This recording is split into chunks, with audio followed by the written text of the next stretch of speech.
안녕하세요. 스포츠토토 읽어주는 남자입니다. 아직도 스포츠토토와 인연을 맺고 수익을 내지 못하시는 분들 수익 낼 수 있도록 도와드립니다. 어려운 일이 아닙니다. 오늘도 함께 하시고 도움될 수 있도록 좋은 경기 준비했습니다. 영상의 고정 댓글 확인해주세요. 4월 23일 세인트루이스 블루즈 콜로라도 아발란치 중계 NHL 분석. 블루스는 시즌 첫 경기에서 에이브스를 이겼지만 그들과 맞붙은 마지막 4경기에서 졌다. 마지막 경기에서 그들은 애리조나 코요테스에게 3대2로 졌고 경기에서 첫 2골을 넣었지만 3골을 내주었다. 세미 블레와 타일러 보작의 패전으로 각각 득점에 성공했고 조던 비닝턴 12대 13-52.71지 2패를 가져갔다. 그는 7골을 내준 지난 2패 동안 골문을 지켰다. 대것빌 후소 7보 13 43지가 콜로라도전에서 고개를 끄덕일 수도 있고 4월 10일 마지막 선발 등판에서도 팀이 앞선 2번의 선발에서 패한 뒤 30타차 2골을 내주며 굳건했다. 블루스 공격은 경기당 골로 패 가운데 순위를 매기고 데이비드 페론이 42득점, 13골 29도움으로 클럽을 앞서고 나이언 오레일리가 17골로 앞서고 있다. 퍼런은 자신의 마지막 5경기에서 각각 1개의 어시스트를 가지고 있으며 오레일리는 자신의 마지막 4경기에서 4개의 골과 1개의 어시스트를 가지고 있다. 올 시즌 세인트루이스. 루이스는 홈아이스에서 7-1-0-4의 기록으로 홈에서 굳건하지 못했다. 에이브스는 코로나19로 인해 마지막 3명이 연기된 후 이 경기를 위해 잘 쉬고 있다.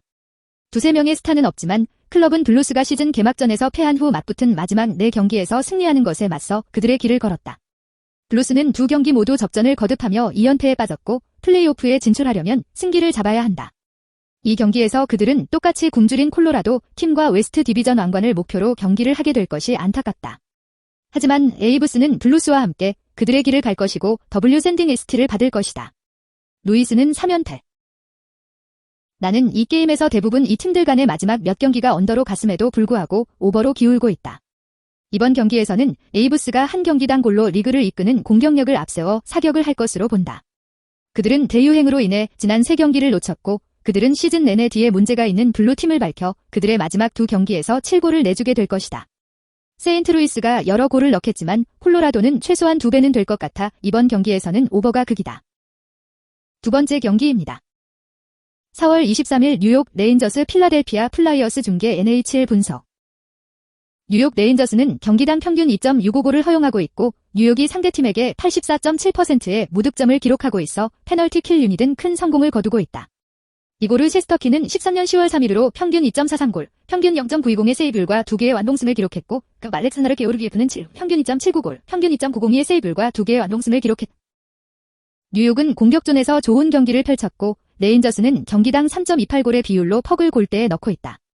뉴욕의 득점 선두는 파벨 부흐네비치와 크리스 크라이더가 각각 19골씩을 기록하고 있다.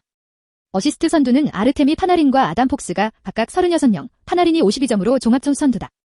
뉴욕은 크라이더가 이끄는 46경기에서 32골, 파워플레이 10골을 터뜨렸다. 뉴욕은 20.5%의 득점에 그치고 있다. 비록 필라델피아가 뉴욕을 상대로 정면 승부에 성공했지만 레인저스는 플라이어스보다 시즌의 이 시점에서 훨씬 더 나은 하키를 하고 있다. 뉴욕은 지난 7번의 우승 중 5번의 우승을 차지했고 플라이어스는 마지막 8번의 우승 중 6번의 우승을 놓쳤다. 뉴욕의 공격조는 처음부터 필라델피아 블루라인과 골키퍼를 압박할 것이다. 레인저스는 경기당 평균 3.28골을 넣으며 경기당 평균 2.65골만 허용하고 있는 반면 필라델피아는 경기당 2.80골에 그치며 상대팀에게 경기당 평균 3.51골을 허용하고 있다.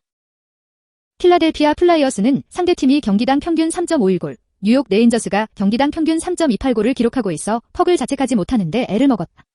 따라서 플라이어스와 레인저스가 치른 마지막 5경기 중 4경기에서 총계가 끝났다는 것은 놀라운 일이 아니다. 이 총계는 또한 홈아이스에서 치른 지난 8번의 레인저스 경기 중 7번에서도 완주했다. 세 번째 경기입니다. 4월 23일 위니펙 제츠 토론토 메이플 리프스 중계 NHL 분석. 위니펙 제트는 올 시즌 초반 좋은 성적을 거두고 있으며 시즌 개막을 위해 맹활약하고 있는 센터 마크 셰이필의 활약이 그중 하나다. 모두 3명이 장기 회복 중인 팀이라 이번 시즌만큼은 건강할 것으로 보여서 우리가 가질 제츠팀이다. 셰이필은 올 시즌 승점 52, 17골 35도움의 최근 5경기에서 승점 6점을 기록하는 등 도움과 승점 선두를 달리고 있다. 에드먼턴 오일러스와의 마지막 경기에서 그는 얼음 위에서 20분 23초에 3개의 슛을 시도하면서 무득점 경기를 마쳤다. 스키필은 리그에서 가장 뛰어난 선수 중 한 명이 될 수 있는 능력을 보여주었고 제츠가 평균적인 수비를 활용할 수 있는 방법을 찾아낼 수 있을 것이다. 코너 헬레부이크는 올 시즌 위니펙 제츠의 골에서 대부분의 시즌을 보냈다. 에드먼턴 오일러스와의 지난 경기에서 골을 넣었던 그는 올 시즌 21년 12월 3일으로 자신의 기록을 깨는데 25타수 3골을 허용했다. 제츠는 올 시즌 120골을 허용해 리그 8위다. 올 시즌까지 98명, 80.33%의 목숨을 앗아갔기 때문에 상대 파워플레이에 대한 평균적인 상대였다. 오일러스는 상위 10위권 공격이기 때문에 제트가 얼마나 견고한 수비력을 보여줄 수 있는 기회가 될 것이다. 경기당 골수를 보는 것이 승부의 방법인 만큼 관전 포인트다. 토론토는 경기당 3.24골로 리그 7위, 위니펙은 경기당 3.20골로 공동 9위다. 더 많은 슈팅이 득점 기회와 같기 때문에 여러분의 관심을 끌 수 있는 또 다른 숫자는 경기당 슈팅일 것이다. 네이플리프는 경기당 31.3타로 7위, 제츠는 경기당 20.6타로 18위다. 이 팀들은 양쪽 층이 매우 가깝기 때문에 그것이 어떻게 끝나는지 지켜보는 것은 흥미로울 것이지만 여기서 토론토 메이플 리프스와 함께 그들의 연패에 박차를 가하기 위해 길을 떠난다. 각 팀의 마지막 경기를 보면 우리가 어디에 기대해야 하는지 알 수 있다. 메이플 리프는 지난 5경기에서 경기당 평균 6.4골을 기록했고 제츠는 최근 4경기에서 경기당 평균 5.3골을 기록했다. 두 팀 간의 마지막 23경기 중 17경기에서 오버가 터졌다. 이번 경기에서 모두 6골 이상을 넣으시오. 네 번째 경기입니다. 4월 23일 버팔로 사브레즈 보스턴 브루인즈 중계 NHL 분석. 버팔로 사브레스는 NHL 29위인 경기당 평균 2.35골에 그치는 등 퍽을 골망 속에 넣는데 큰 어려움을 겪고 있다. 그 이유 중 하나는 파워플레이에서 세이브리스 팀의 낮은 성공률 때문인데 이것은 맨 어드밴티지와 함께 20.3%밖에 득점하지 못했다. 샘 라이나트는 17골로 버팔로의 득점 선두, 빅터 올로프손은 12골로 앞서지만 8골 이상을 기록한 선수는 없다. 어시스트 선두는 테일러 홀 17개, 종합득점 선두는 라이나트 30개, 올로프손 27개. 버팔로는 46경기에 출전하여 24골만을 기록하였다. 반면 버팔로는 사브르 팀이 경기당 평균 3.33골을 허용해 NHL 26위에 그치고 있다. 버팔로는 올 시즌 상위 2골에 부상을 입었다. 리너스 울마크와 카터 허트는 둘 다 몇 경기를 놓쳤고 둘 다 현재 아웃이다. 더스틴 토카르스키는 2-6-2로 평균 3.05골, 1,518골로 세이브율을 기록하고 있다. 토카르스키는 8일 브루인스와의 경기에서 2-0으로 패했지만 상대 41타에서 39세이브를 기록했다. 버팔로 사브르 팀은 NHL 팀의 형편없는 예이다. 사브르 팀은 경기당 평균 2.35골을 득점하고 있으며 경기당 평균 3.33골을 허용하고 있으며 이로 인해 버팔로는 마지막 20골 중 14골을 잃었고 그의 마지막 19골 중 16골을 홈아이스에서 실점하였다. 보스턴은 동부지구 선두에 바짝 다가섰고 이제 공동선두인 뉴욕 아일랜드와 워싱턴 캐피털스에 불과 4점 차로 뒤지고 있다. 브루인스는 종합 5연승을 거두었고 마지막 6개 중 5개는 원정에서 뛰었다. 보스턴은 올 시즌 브루인스가 투카라스크를 앞세워 평균 2.22골, 세이브 비율 916골로 경기당 2.45골만 허용하고 있어 골이 터졌다. 보스턴은 브루인스가 경기당 평균 2.80골에 그치고 버팔로가 경기당 평균 2.35골로 더 적게 득점하고 있어 올 시즌 그리 많은 골을 넣지 못하고 있다.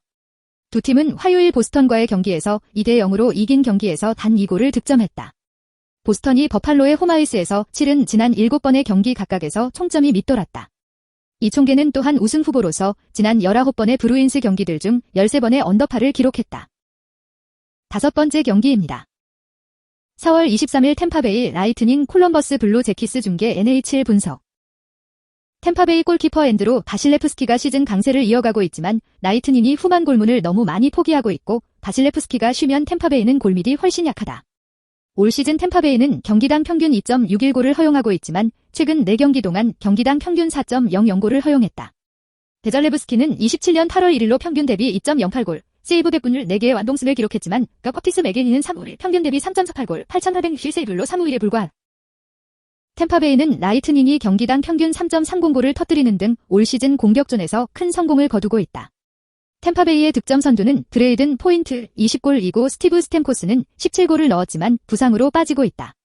어시스트의 선두는 빅터 헤드먼 34득점이고 포인트 부문은 헤드먼 42득점. 템파베이는 46경기에서 36골의 파워플레이를 기록했고 메뉴와 함께 25.2%의 득점을 올리고 있다.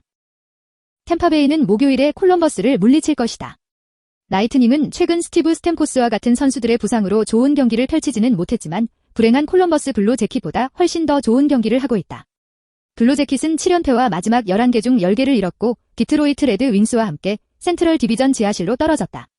템파베이는 지난 12차례의 콜럼버스와의 만남 중 8차례를 격파한 데 이어 17일 승리해 13차례 중 9차례에 이른다. 안드레이 바실레프스키, 안드레이 베잘레브스키에는 NHL 최고의 골잡이 중 하나로 경기당 평균 2.08골만을 허용하고 있으며 콜럼버스 팀과 경기당 평균 2.47골만을 득점할 예정이다. 콜럼버스는 득점을 할 수 없다. 블루 재킷은 한 경기에 2.47골을 넣었다. 템파베이가 홈아이스에서 치른 마지막 8경기 중 6경기, 템파베이가 콜럼버스와의 홈경기에서 홈에서 치른 마지막 6경기 중 5경기에서 합계 4언더파를 기록했다. 블루자켓은 콜럼버스가 경기당 평균 3.33골을 허용하고 있지만 템파베이의 바실레프스키가 콜럼버스를 무득점으로 잡거나 기껏해야 1골을 허용하면서 점유율을 포기하게 된다. 6번째 경기입니다. 4월 23일 밴쿠버 카눅스 오타와 세네터즈 중계 NHL 분석.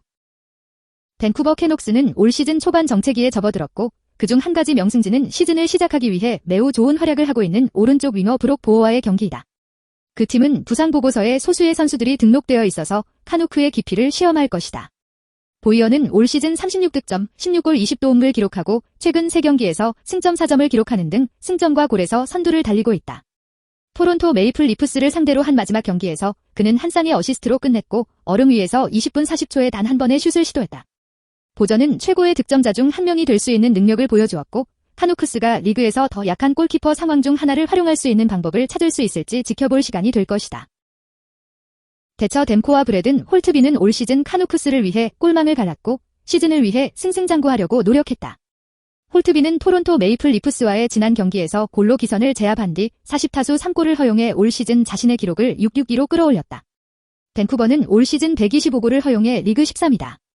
올 시즌까지 133명 중 103명, 78.03%를 죽였기 때문에 상대 파워플레이를 상대로 평균에 불과했다. 상원의원들은 평균적인 공격이기 때문에 이것은 카누크들이 그들이 얼마나 훌륭할 수 있는지를 볼 기회가 될 것이다. 이 범죄들은 비슷해서 다른 점이 방어가 될 것이다. 오타와가 3.5구로 경기당 최다골을 허용하고 밴쿠버는 3.18로 7위를 허용하고 있다. 파워플레이 비율은 분명한 이유로 살펴봐야 할 또 다른 중요한 숫자입니다. 카누크는 20.2%로 리그 16위, 상원의원은 16.7%로 26위다. 밴쿠버 캐녹스는 올 시즌 5전 전승을 거뒀으니 이번 시리즈에서 6대0으로 대진하라. 이 범죄는 심슨팀이 경기당 평균 2.70골을 기록하고 있는 반면 캐녹스는 경기당 평균 2.65골을 기록하고 있기 때문에 크지 않다. 마지막 4게임을 보면 우리가 여기서 어디에 기대해야 하는지 알 수 있다. 세너터스 팀은 평균 5.3골, 캐녹스는 평균 6골을 득점하고 있다. 이 두 팀 간의 지난 4경기에서 언더파가 안타를 쳤으니 이번 경기에서 언더 6골로 진행하세요. 오늘도 토토로 고민 중이십니까? 아직도 빚을 내서 스포츠 토토를 하고 계시지는 않으신가요? 이제 전문가와 함께 하십시오. 수익 복구를 모두 도와드리겠습니다. 영상 하단 고정 댓글로 문의하실 수 있습니다.